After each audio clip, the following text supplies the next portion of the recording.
Good morning students. मैं चंद्रकांता आज आपको कक्षा 10वीं से पाठ नंबर 1 बड़े भाई साहब और उसके लेखक हैं मुंशी प्रेमचंद। तो वो पाठ हमने शुरू करके रखा हुआ है। तो इससे पहले मैंने 3 वीडियो आपको भेज दी हैं। तो आज हम आगे के गद्यांश पढ़ करके उसमें जो प्रश्न आ रहे हैं मैं वो भी समझाऊंगी और गद्यांश भी आपको समझा रही हूँ। तो चलो हम शुरू करते हैं आज का काम। देर ना करे, आज मैं बीमार हो जाऊं। ये बड़े भाई साहब अपने छोटे भाई को समझा रहे हैं जो वो हॉस्टल में रहते हैं और छोटा भाई पढ़ाई की तरफ बिल्कुल भी ध्यान नहीं देता, जबकि बड़ा भाई पढ़ता रहता है हमेशा।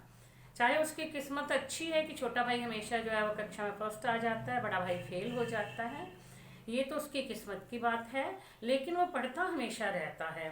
और तब जो है छोटा भाई निडर हो जाता है क्योंकि वो उसके अब एक क्लास ही पीछे रह गया था, क्योंकि उसके बड़े भाई सब 2 बार फेल हो गए थे और वो कक्षा में प्रथम स्थान पर आया था। तो इस बात का उसे घमंड हो गया था और अब उसने पढ़ाई करना बिल्कुल छोड़ दिया था और सारा दिन खेलने में लगा रहता था। तो बड़ा भाई उसे हॉस्टल में रहते हुए क्या करना है क्या नहीं करना तो वो समझा रहा है और उससे कहता है कि यदि आपको नहीं पढ़ना है तो ऐसे ही दादा की गाढ़ी कमाई क्यों खराब करते हो, तो पढ़ाई छोड़ दो और अपने घर चले जाओ। और तब वो समझाता है कि देव ना करे, आज मैं बीमार हो जाऊं तो तुम्हारे हाथ पांव फूल जाएंगे।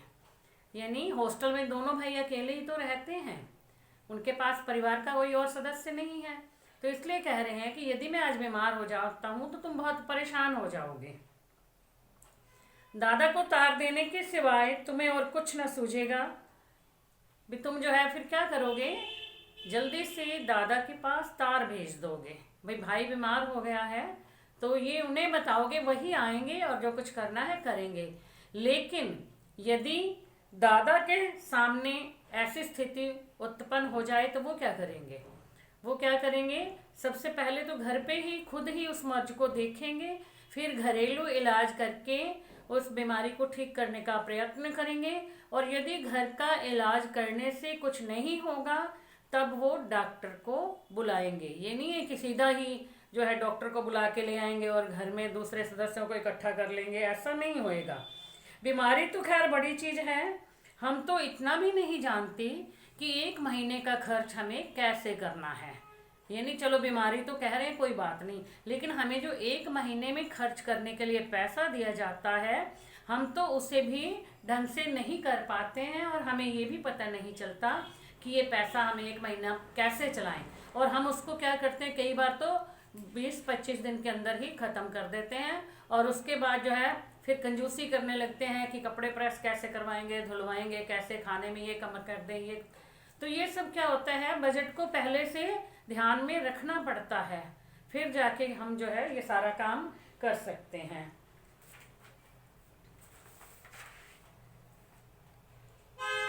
फिर उसके आगे वो बता रहे हैं कि जितना हमें आज खर्चा करने के लिए पैसा मिल रहा है तो हमारे दादाजी अपने समय में उससे आधे पैसे में खर्च चला लेते थे, क्योंकि वो हिसाब किताब से सारा काम करते थे, उसी हिसाब से खर्चा करते थे, क्योंकि उन्हें पता होता था कि इसे महीना भर कैसे चलाना है।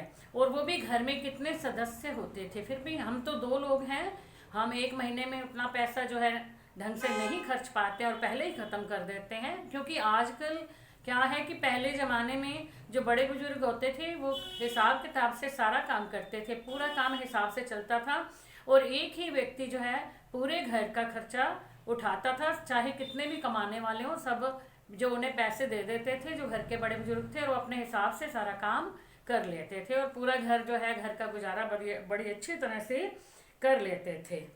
और एमए की हो या ना की हो, अब ये बता रहे हैं कि उनके जो प्रधानाध्यापक थे वो उनकी माताजी वो पढ़ी लिखी नहीं थी, लेकिन आज व्यक्ति चाहे हमने एमए कर लिया, बीएड कर लिया, कितना भी पढ़ लिए, इंजीनियर बन गए, डॉक्टर बन गए, कितना भी पढ़ लिए, लेकिन जो घर का खर्चा चलाना होता है वो जो घर के बड़े बुजुर्ग चला सकते हैं वैसा हम नहीं कर पाते हैं। अब चाहे डॉक्टर ही हो, उसे भी अपने घर का जो खर्चा चलाना है तो वो उस हिसाब से नहीं चला पाते, क्योंकि आजकल के बच्चे ये नहीं देखते कि हमने कहाँ पर कितना पैसा खर्च करना है। वो बाहर जाते हैं खाने के लिए तो चाहे एक दिन में 5,000 रुपया भी खर्च करके आ जाएं, तो 5,000 रुपये एक दिन में खर्च करेंगे तो 20,000 रुपये महीने में यदि काम चलाना पड़े तो ये बहुत मुश्किल हो जाता है। अब जो है ये प्रिंसिपल की बात बता रहे हैं कि वो पहले खुद घर का खर्चा चलाते थे, लेकिन उनसे जो है महीने भर में उतने पैसे में काम नहीं चल पाता था।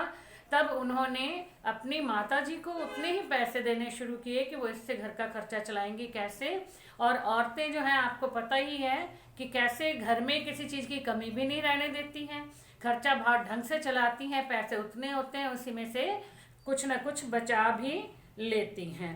अब यदि मैं ऐसा करने लग जाऊंगा यहाँ पर, यानी मैं भी बेराह चलने लग जाऊंगा, गलत राह पर चलने लग जाऊंगा, तुम्हारी तरह सारा दिन खेलने कूदने में बिताने लगूंगा, तो तुम सही रास्ते पर कैसे चलोगे। अब मैं तुम्हें मना करता हूँ, तुम्हें रोकता टोकता हूँ, हमेशा पढ़ने के लिए कहता हूँ, इसीलिए तो तुम बैठते हो, क्योंकि बड़ों को देख करके छोटे भी वैसा ही करना शुरू कर देते हैं। तो वो कहते हैं कि आज मैं तुम्हें जो डांट फटकार लगा रहा हूँ, तुम्हें कुछ कह रहा हूँ ना, बार बार टोक रहा हूँ, आज तो तुम्हें ये बुरा लग रहा है, लेकिन एक समय ऐसा आएगा जब तुम ये मन में सोचोगे कि हाँ मेरे भाई ने मुझे बार बार डांट लगाई थी, मुझे जो है हमेशा डांटते फटकारते रहते थे, हमेशा पढ़ने के लिए कहते थे, तो आज मेरे लिए कितना अच्छा कि मैं पढ़ लिख करके इतना बड़ा आदमी बन गया। ये बाद में जब बच्चा बड़ा हो जाता है तब उसे समझ में आती है। शुरू शुरू में तो उसे बहुत बुरा लगता है कि हमारे माता पिता हमें क्यों डांट रहे हैं और सारा दिन क्यों बार बार टोकते हैं, पढ़ने के लिए कहते हैं या ये कहते हैं ऐसा नहीं करो वैसा नहीं करो। लेकिन ये सब बातें जब बड़े हो जाते हैं तभी हमारी समझ में आती हैं। फिर आ जाता है इस गद्यांश में खर्च के बारे में क्या समझाया जा रहा है कि खर्चा जो है, हम जो छोटे यानी कि बच्चे होते हैं, ये पढ़ाई करने वाले बच्चे हैं, वो एक महीने का खर्चा 20-22 दिन में खर्च करके बैठ जाते हैं, जितना पैसा होता है उसको खर्च कर देते हैं। लेकिन जो बड़े बुजुर्ग होते हैं क्योंकि उनको एक्सपीरियंस होता है तो वो जो है अब खर्च जो है उससे पूरा महीने भर का खर्च पहले ही बना लेते हैं और उसी हिसाब से चलते हैं और उसमें से भी पैसा बचा लेते हैं। दादा ने उम्र का बड़ा हिस्सा कैसे बिताया था, तो कहते कि दादा ने उम्र का बड़ा हिस्सा बड़ी नेक नामी से बिताया था। उनकी बड़ी इज्जत होती थी और वे बड़े हिसाब से अपने परिवार का पालन पोषण करते थे। हेडमास्टर का उल्लेख किस संदर्भ में हुआ है? हेडमास्टर का उल्लेख ये इसलिए किया गया कि कितने भी पढ़े लिखे थे, कितना कमा लेते थे, लेकिन घर का खर्चा उनकी माँ ही अच्छी तरह से संभाल पाती थी, वो नहीं संभाल पाते थे। यानी किताबी ज्ञान से व्यवहारिकता का ज्ञान जो है बहुत अधिक होता है। किताबों से ज्ञान प्राप्त करके व्यक्ति उसे व्यवहारिक जीवन में ढंग से ना अपनाए तो उसका वो किसी काम का नहीं है। बड़ा भाई अंत में क्या समझाता है? बड़ा भाई अंत में अपने भाई से कहता है कि यदि मैं खुद गलत रास्ते पर चलूँगा तो तुम्हारा ध्यान कैसे रखूँगा।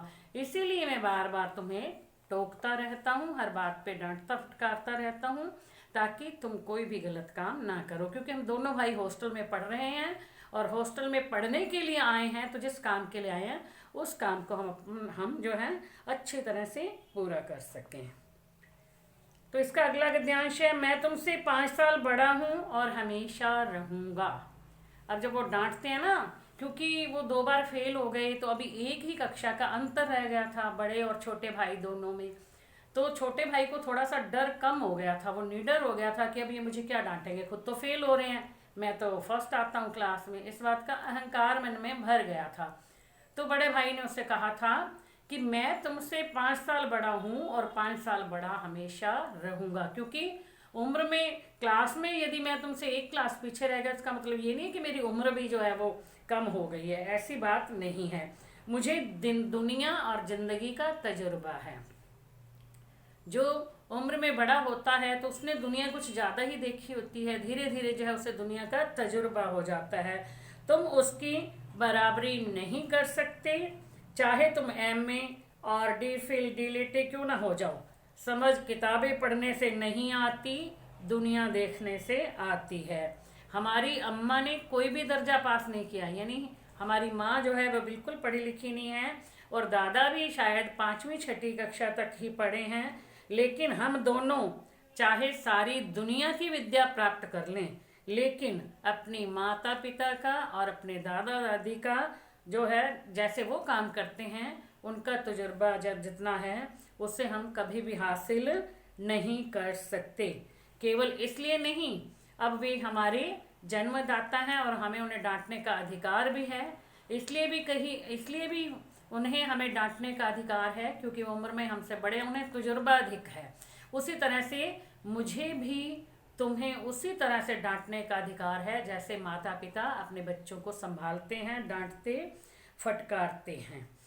अमेरिका में किस तरह की राज व्यवस्था है, और 8वें हेनरी ने कितने ब्याह किए, आकाश में कितने नक्षत्र हैं, ये सारी बातें चाहे तुम्हें मालूम हैं, लेकिन जिनका ज्ञान हमें तुमसे ज़्यादा है वो है दुनियादारी की, घर को कैसे चलाना है, बच्चों को कैसे संभालना है, खर्चा कैसे चलाना है, वो सब जो है हम में तुमसे अधिक है। यानी वो बड़े हिसाब किताब से सारा काम करते हैं। चाहे उम्र में उससे 5 साल बड़े हैं तो 5 साल में भी बहुत अंतर हो जाता है। बच्चा 1 साल का है, वो देखो आप उसका, और जो बच्चा 6 साल का है, 5 साल उससे बड़ा है, तो उसकी समझने में, उसकी सोच समझ में कितना अंतर होता है, आपको भी पता है।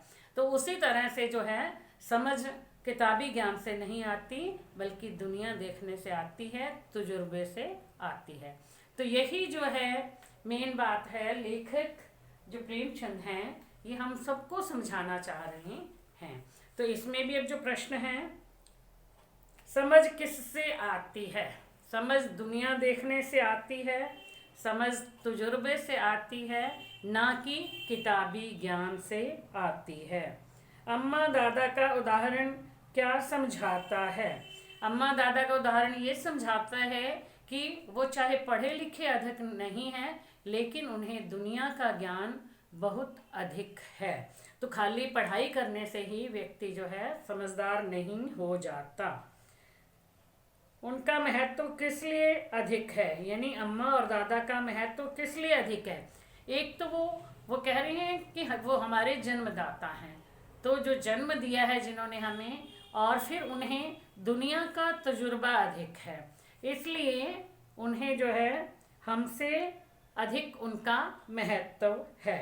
क्योंकि उन्हें ये नहीं होता, आप बेटे जो पढ़ लिख जाते हैं तो उनके पिता उनसे कुछ भी कहते हैं ना, तो वो कहेंगे कि पिताजी आपको क्या पता है, ये हमें पता है। हम मानते हैं कि आजकल के बच्चों को कुछ ज्ञान अधिक है, लेकिन जो दुनिया का तजुर्बा है वो जो है वो तो उसके माता पिता को ही होगा, वो बच्चों को अधिक नहीं होगा।